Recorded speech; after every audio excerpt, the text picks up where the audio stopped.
So I'm not scared of the bad outcomes because I'm gonna be there whether it's good or bad, sunny or rainy. It doesn't matter. And I'm telling you, when you learn how to have that type of unconditional love for yourself, it gives you a type of courage where you're like, look, I ain't scared to stand by Boyce because me and Boyce been hanging out since since grade school. Okay, maybe me and Boyce met each other when I was 19 or 20 years old, actually, because before that, I don't think I knew who I was. But once I started to think about that and realized that that's kind of a choice, well, I said, oh no, if I got option A, option B, and option C, whichever option is aligned with winning, I want that option. That's the one I'm consciously choosing. Right. So think I want you to go back and think about this in terms of investing. And we're going to get to a lottery winner in a minute. That this is something that's just flowing through me right now. I got to share this.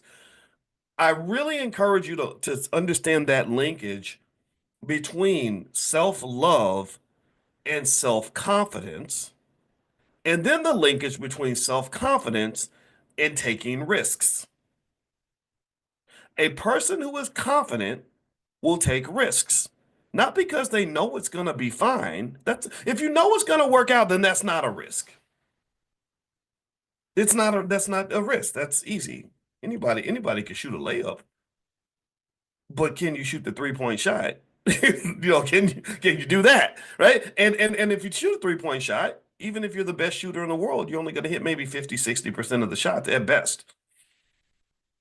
But you also know that there's such a thing as calculated risk, meaning that if I'm a shooter, I take a good shot. I don't take a bad one. I practice. I don't just go out there sloppy. So I maximize my probability of hitting the shot. But Steph Curry never steps up to the three-point line knowing that that shot's going to go in.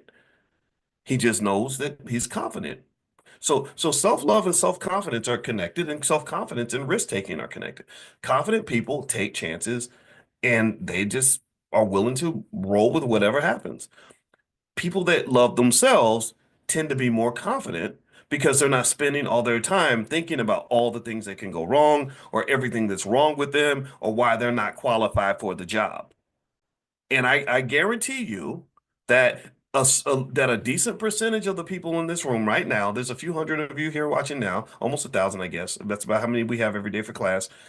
I bet you that most people in this room at some point have scenarios where you become your biggest hater, where you become your biggest critic, where everybody you see flaws in yourself that nobody else sees because you know yourself so well.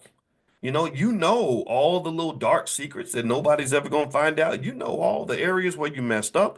You are hamstrung and locked in by your inner child who was clumsy and sloppy and had trauma. You know these things. You know the nooks and crannies of your existence, and those nooks and crannies can haunt you. They can haunt the hell out of you because that inner child never goes away.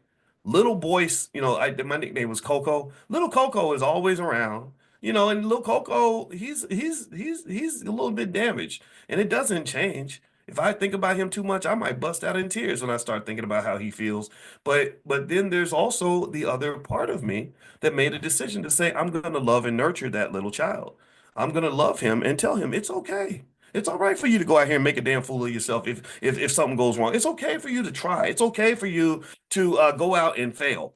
That's where the self-love, the unconditional love, because I'm gonna love him no matter what. If he fails, I'm still gonna say, it's all right, man. You got this. Look at all the great things you've done. Go back out there. Come on, we're gonna go back out there and fight.